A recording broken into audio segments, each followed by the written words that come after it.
Capítulo 10. Retrocediendo. Aquí, Maggie, grita Sam desde la cabina del camión. Ven, aquí. Arriba, Ross Bell, amigo de Sam y propietario de un gran almacén de Jacksonville, Texas, se muere de risa. Oiga cómo grita Sam, dice. No sirve de nada, pero puede estar gritando así durante todo el día. South Point Magazine, febrero de 1990. Para 1974, tengo que admitir que nos sentíamos muy bien con todo lo que habíamos conseguido. Se mire como se mire, habíamos puesto en marcha una gran cadena regional de descuentos, con 100 Walmart abiertos en 8 estados. Estábamos vendiendo por valor de $170 millones, con más de 6 millones de beneficios. El capital se había doblado 2 veces y estábamos en el índice de la Bolsa de Nueva York. En aquel momento todo el mundo participaba de los beneficios, de modo que toda la compañía estaba eufórica. Wall Street se estaba dejando convencer por nuestra estrategia y, aunque algunos de los que estaban allí tuvieran sus reservas sobre mí, todos parecían tener muy buena opinión de Ron Mayer y del resto de nuestro equipo directivo. A los 56 años, yo estaba libre de deudas. Mi patrimonio neto era mucho mayor de lo que nunca hubiera podido imaginar cuando empecé en el negocio minorista. Nuestros hijos habían salido de la universidad y estaban empezando a vivir por su cuenta. La verdad es que no sé qué más se podía esperar de la vida. Si he dado la impresión hasta ahora de que Walmart ha ocupado la mayor parte de mi energía para la competición a lo largo de los años, eso no es del todo exacto. Siempre he llevado adelante el resto de mis aficiones, sobre todo la caza de la codorniz y el tenis, y a ambas me he dedicado con mucho espíritu competitivo. Muchos hombres de negocios prefieren el golf, pero yo siempre he pensado que era un deporte demasiado estilo club de campo para mi gusto y que exigía demasiado tiempo y que, en realidad, no era competitivo de verdad como lo es el tenis. Ya saben, que es una toma y dame, frente a frente. En Walton, cuando nos conocimos, Sam jugaba al golf, pero se sentía terriblemente frustrado cuando cometía alguna falta. Una vez, cuando estaba en el ejército, estaba jugando con otros oficiales y pensé que su coronel aquel día llevaba las de ganar. Sam golpeó la bola fuera del campo y se fue al bosque. Se enfadó tanto que rompió el palo contra un árbol. Así que aquel día volvió a casa, tiró los palos y dijo, he terminado con el golf. Después de aquello, lo que más le gustaba era el tenis. Cuando viajaba en avión siempre me llevaba la raqueta y tenía amigos con quienes jugar cuando llegaba a su ciudad. Por alguna razón, me encantaba jugar al mediodía, cuando el sol era implacable, y creo que era muy agresivo. Jugaba con regularidad desde que llegué a Bentonville hasta hace 2 años, cuando mis piernas ya no podían sostenerme de ninguna manera. George B. Ginsley, compañero de tenis. Durante unos 10 años, Sam y yo solíamos jugar al tenis al mediodía, generalmente en la cancha de su casa. Creo que le gustaba jugar a la hora del almuerzo porque no se le ocurría hacer salir de su trabajo a ninguno de sus asociados para jugar. En la cancha, era el jugador más competitivo. Estudiaba el juego de su oponente y conocía sus puntos fuertes y sus puntos débiles, así como los suyos propios. Si le lanzabas a Sam a su derecha, el tanto era suyo. Lo devolvía cruzado y ya habías perdido. Le encantaba jugar. Nunca te regalaba un tanto y nunca se rendía. Pero juega limpio. Para él, las normas del tenis, las normas del negocio y las normas de la vida son todo lo mismo, y las sigue. Con todo lo competitivo que es, era un maravilloso oponente en el tenis, siempre se portaba como un caballero, tanto si perdía como si ganaba. Si perdía, solía decir, hoy no lo he conseguido, pero tú has jugado de maravilla. Loretta Bosco Parker, popularmente conocida como la vicepresidenta del tenis. Si el señor Walton estaba de viaje, su forma de conseguir una cita para jugar al tenis era llamar por radio a nuestro departamento de aviación cuando quedaban unos minutos para aterrizar y hacer que me llamaran a mí enseguida. Yo recibía la llamada a las 11, le encontraba a un compañero y, al mediodía, él estaba jugando. El tenis se convirtió en mi forma de organizarme ejercicio competitivo. Pero mi verdadera pasión, fuera de Walmart, ha sido siempre la caza de aves. Debo decir que probablemente es la única de mis actividades que es un capricho que me doy. Me ha gustado tanto que la convertí desde muy pronto en parte de mi manera de hacer negocios. Casi nunca había ido a cazar codornices hasta que conocí al padre de Ellen, quien se lo tomaba muy en serio. Cada vez que íbamos a Claremore, me encantaba salir de casa con el señor Robson o con los hermanos de Ellen, Frank y Nick. Tanto su padre como yo teníamos mucha mejor puntería que el promedio de los cazadores y competíamos mucho entre nosotros a la hora de cazar. Como ya he dicho antes, Bentonville me atraía porque durante la temporada de codornices podía cazar en 4 estados. Así que mientras duraba la temporada, normalmente salía casi cada día alrededor de las 3 o las 4 de la tarde y me iba a cazar durante un par de horas.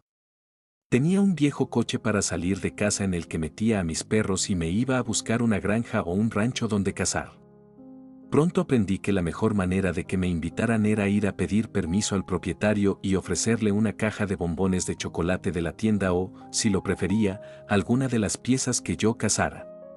He cazado por todas estas colinas y valles de los alrededores. John Walton, hasta que papá cumplió 65 años, yo tenía que hacer un verdadero esfuerzo para seguirle. Pensaba que estaba en buena forma, pero tiendo a caminar tranquilamente y a disfrutar del aire libre. Entonces volví a la vista y papá ya había desaparecido.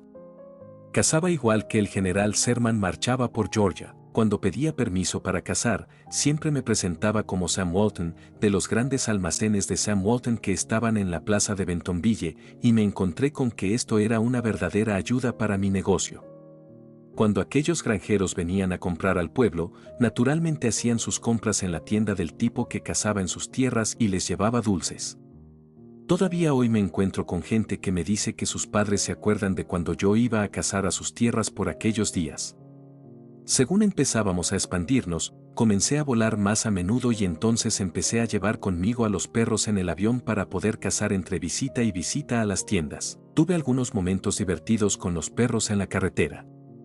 Normalmente los dejaba durmiendo en el remolque del coche, pero si se trataba de Old Roy, que en realidad era más una mascota que un perro de casa, le dejaba que durmiera conmigo en mi habitación, sin que se enteraran los dueños del albergue.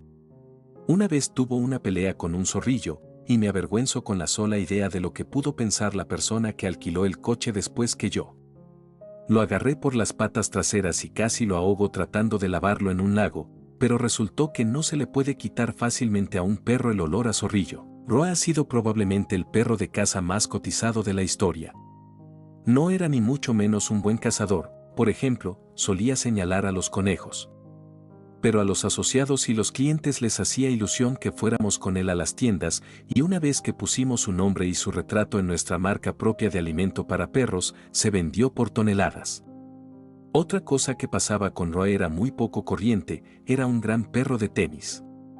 Iba conmigo a la cancha de tenis y se quedaba ahí quieto, y cada vez que la pelota salía de la pista, detrás de la valla, o a cualquier sitio, iba detrás de ella y me la traía. En realidad, lo que me encanta de la caza es coordinar y adiestrar a los perros. Tienes que hacerte amigo suyo. Tienes que motivarles y ellos tienen que hacer su trabajo razonablemente bien. Del South Point Magazine, febrero de 1990. George, ven aquí ahora mismo. Por poco te pegan un tiro, George, dice Sam. Y luego a uno de sus compañeros, creo que George puede llegar a ser bueno. Está cazando. Está olfateando el aire y está cazando sin parar. Actúa como si supiera lo que está haciendo. A lo mejor no, pero actúa como debe. Ha hecho retroceder a los demás perros, y eso es puramente instintivo. Y un perro que esté conmigo debe tener ciertos instintos. Estoy orgulloso de ser capaz de adiestrar a mis propios perros, y nunca he tenido un cuidador de perros, como algunos de esos señoritos de campo amigos míos. Me divierte coger cachorros de setero de pointer y trabajar con ellos, dándoles tirones, corrigiéndoles, gritándoles y teniendo paciencia con ellos. Tienen que aprender a encontrar las aves y luego tienen que aprender a recogerlas y a esperar al cazador. He tenido algunos perros con los que nunca he podido, y el señor Robson se convirtió en un especialista en recomponer mis fallos. Nada le gustaba tanto como coger uno de los perros que yo había dejado por imposibles y hacerse con él para luego devolvérmelo. Aparte de adiestrar a los perros, me encanta estar al aire libre, tanto si hace buen tiempo como si no. Cuando estoy fuera, no pienso en Walmart ni en Sam, ese ni en nada, excepto en la próxima bandada que puede aparecer. Además, algunos de mis mejores amigos son gente a quien le gusta la caza de la codorniz. Soy extremadamente parcial, pero me parece que los cazadores de codornices son generalmente buenos deportistas que tienen un respeto equilibrado por la conservación y la vida natural, cosas que valoro mucho. Por muy buena que sea la caza de la codorniz cerca de nuestra casa, a BUD y a mí nos cautivó la caza de la codorniz en Texas hace algunos años. Cada uno de nosotros alquilamos un rancho de monte bajo al sur de Texas, no muy lejos del Valle del Río Grande. El mío es más o menos tan simple como suelen ser todos, el de BUD es un poco más extravagante.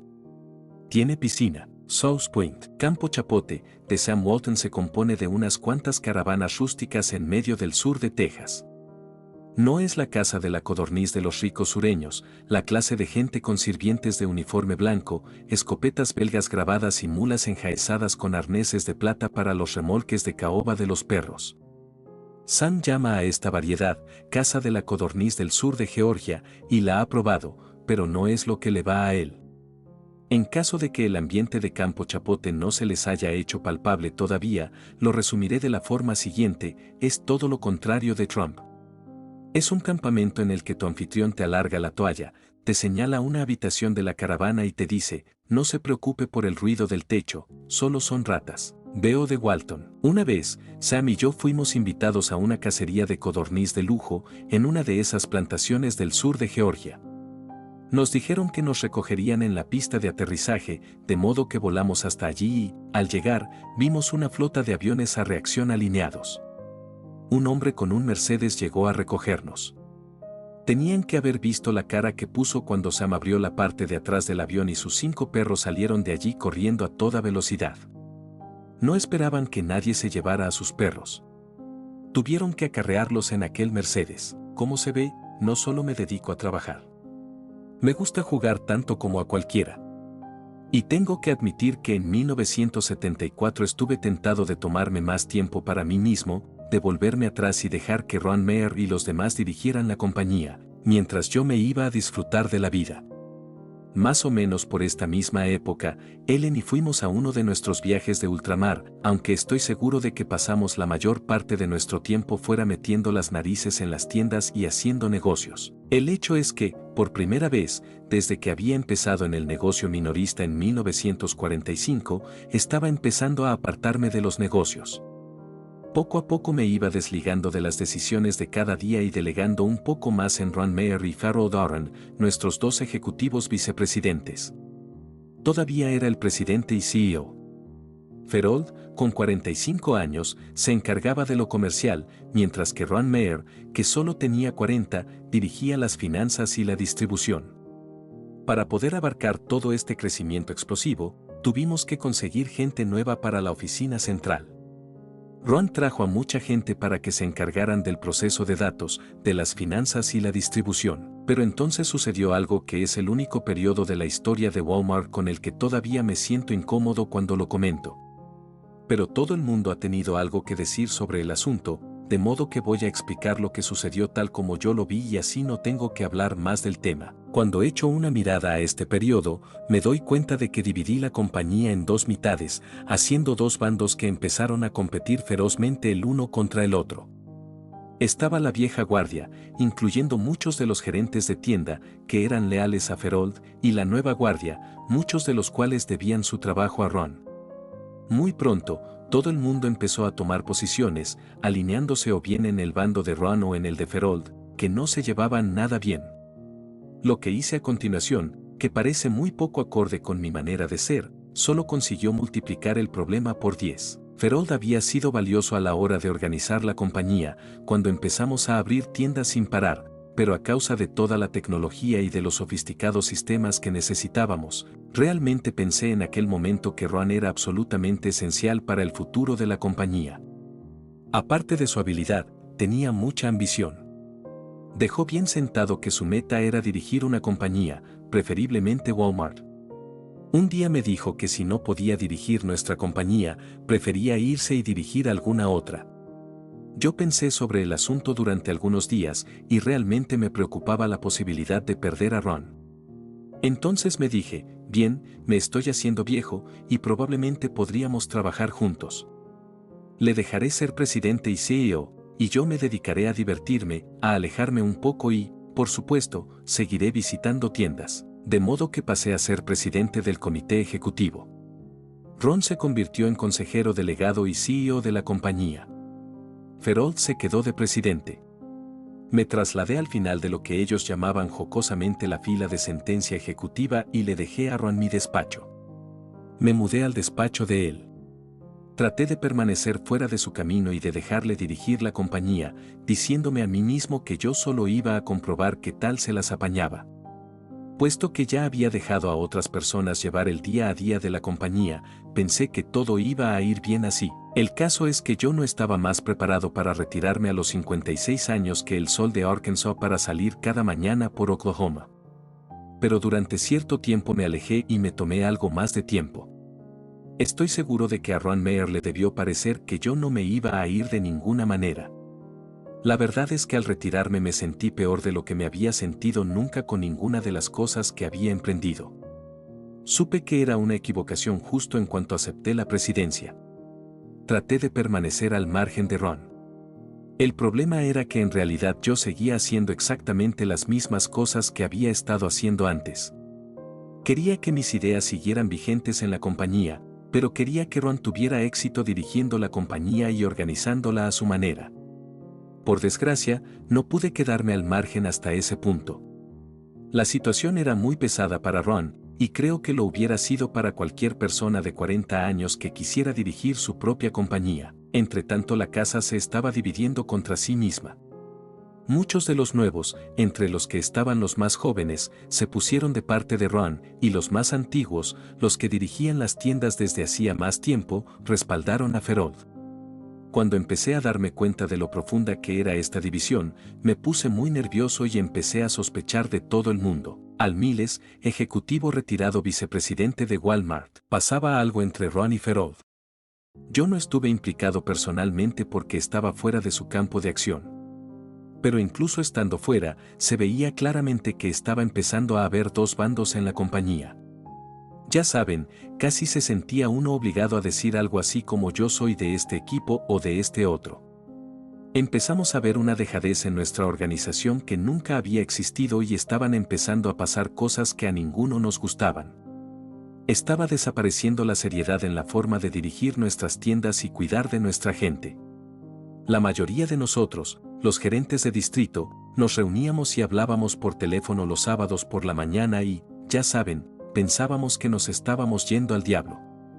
No exagero nada.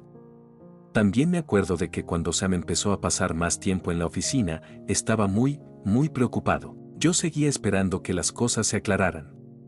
Y debo decir una cosa, las cuentas de Walmart siguieron yendo bien durante toda aquella época. No fue un problema de mala gestión. Lo que nos pasaba es que teníamos un fundador casi retirado que no quería irse, además de un puñado de antiguos gerentes en guerra contra un joven ambicioso con grandes ideas propias, Ferold Arendt. Aquel periodo fue la única experiencia negativa que tuve durante todo el tiempo que estuve en la compañía, lo cual ya es bastante digno de mención por sí mismo. Sam siempre sintió la necesidad de que sus hombres compitieran unos con otros porque pensaba que con ello obtendría lo mejor de cada uno y la mayor parte de las veces funcionaba bien. Pero en esta ocasión no fue así. Cuando él se medio retiró, se creó una situación embarazosa para todo el mundo. Los hombres de Ron le eran fieles a Ron y los míos me eran fieles a mí. Sam decía, yo decidiré las cosas que necesiten un desempate. Resultaron ser más cosas de las que pensaba. Así que cuando se dio cuenta de lo mal que estaba todo en realidad, tuvo que tomar una decisión. Casi siempre he cargado yo con la mayor parte de la culpa de todo este lío que organicé. Pero también es verdad que pensaba que Ron no estaba llevando las cosas tan bien como debería. Yo estaba preocupado por las habilidades de su gente y me parecía que todo aquello estaba haciendo daño de verdad a nuestra gestión en el nivel de las tiendas, nuestra fuerza más inusual. Y creo que me sentía muy desgraciado también por ciertas formas de hacer las cosas que se salían de lo que se podría llamar nuestro estilo personal, ninguna de ellas demasiado infrecuente en la mayoría de nuestro entorno corporativo, pero distintas de la manera en que siempre habíamos hecho las cosas en Walmart. Lo pasé muy mal con todo esto. Pocas veces pierdo el sueño por las crisis de la oficina, pero esta vez lo perdí. No quería defraudar a Ron, no quería perderle. Pero la compañía no iba por buen camino, de modo que, al final, le llamé un sábado de junio de 1976, 30 meses después de haberle dado el cargo de presidente, y simplemente le dije: bueno, Ron, creí que estaba preparado para retirarme, pero veo que en realidad no lo estaba. Me he involucrado tanto que, en cierto modo, te he creado una situación muy difícil. Le dije que quería volver a ocupar mi cargo de presidente y CEO, y que él podía quedarse en otro puesto, vicepresidente y jefe financiero o algo así. A Ron no le gustó mi proposición y ciertamente puedo entender la razón. Él quería dirigir la compañía y, como no podía, decidió dejarnos. Sé que no me creyeron muchos entonces, pero, aunque no estaba de acuerdo con algunas de las cosas que habían sucedido durante la presidencia de Ron, y muy en desacuerdo con unas pocas, intenté convencerle, con todas mis fuerzas, de que se quedara y formara parte de nuestro crecimiento, aunque no pudiera seguir siendo presidente y CEO. Le dije: Ron, te vamos a echar de menos, te vamos a necesitar, y creo que vamos a pasarlo mal si no te quedas. Le ofrecí toda clase de cosas para que se quedara, pero él pensó que había llegado el momento de irse. Aunque estaba decepcionado y se sentía mal, Ron dijo: Sam, sé que vas a pensar que las cosas no van bien y que mucha gente va a pensar lo mismo, pero tú has conseguido una organización tan fuerte y tanta lealtad por parte de los asociados y de los gerentes de todas esas tiendas y unos clientes tan fieles, y la compañía tiene unas ideas operativas tan sólidas, que estoy seguro de que saldrás adelante. Le agradecí que me expresara esta confianza en nosotros. Sé que era sincero y nunca lo olvidaré. En la tradición de la compañía, el incidente fue conocido como la masacre del sábado por la noche. Lo que siguió después fue denominado el Éxodo. Primero, un grupo entero de gerentes que habían formado parte del equipo de Ron, nuestro jefe de finanzas, nuestro gerente del proceso de datos, el que llevaba los centros de distribución, se fueron detrás de él. Ya pueden imaginarse cómo se sintieron con todo esto en Wall Street. Inmediatamente nos escribió un montón de gente. Pensaban, tal como lo habían hecho a lo largo de los años, que no teníamos el equipo directivo necesario para mantener la empresa en marcha. Dieron por sentado que Ron Meyer y todos sus hombres eran la razón por la que nos había ido tan bien y simplemente ignoraron todo el trabajo básico que habíamos hecho antes, todos nuestros principios: mantener bajos costes, enseñar a nuestros asociados a cuidar a nuestros clientes y, francamente, en pocas palabras, trabajar durísimo. En medio de todo este alboroto, Jack Schumacher, uno de nuestros jóvenes talentos más brillantes y temerarios, había estado haciendo importantes contribuciones a la compañía y pensé que tal vez podría ser lo que necesitábamos para hacernos volver al buen camino.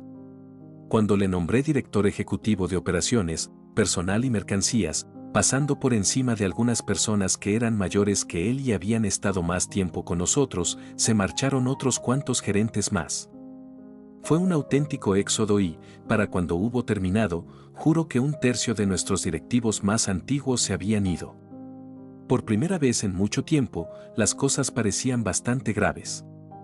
Y llegados a este punto, tengo que admitir que yo mismo no me sentía muy seguro de que pudiéramos continuar como hasta entonces. Como ya he comentado antes, a propósito de aquel primer contrato que perdimos en Newport, la mayor parte de los reveses pueden convertirse en oportunidades. Y según iban sucediendo las cosas, este revés se nos presentaba como una de las grandes oportunidades de la historia de nuestra compañía. Desde que David Glass y yo nos conocimos en aquella horrible apertura de Walmart en Harrison, Arkansas, había estado intentando convencerle de todas las maneras posibles para que trabajara con nosotros. Era un buen elemento de la cadena de tiendas de descuento de Springfield, y yo estaba convencido de que era uno de los mejores talentos del negocio minorista que había conocido nunca. Durante cierto tiempo había intentado que Ron Meyer le contratara, pero nunca lo hizo. De modo que cuando Ron se marchó, David fue el primero a quien fui a visitar y por fin le propuse que viniera a Walmart. No estoy diciendo que con David y Jack Schumacher como vicepresidentes ejecutivos, David para las finanzas y distribución y Jack para las operaciones y mercancías, no siguiéramos teniendo algunas luchas internas entre los dos bandos de la compañía. Pero seguíamos teniendo tanto talento comercial y tanto entusiasmo juntos bajo un mismo techo como ninguna otra compañía tuvo nunca. Estos dos hombres tienen una personalidad completamente diferente, pero ambos son muy listos. Y como estábamos decididos a conseguirlo, todo el mundo tuvo que ir en la misma dirección.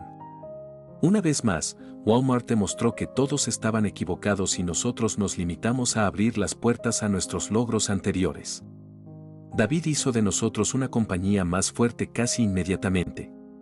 Puede que Ron Meyer haya sido el artífice de nuestros sistemas de distribución originales, pero David Glass, francamente, era mucho mejor que Ron en la distribución, y esa fue una de las grandes áreas en la que yo tenía miedo de no contar con un experto.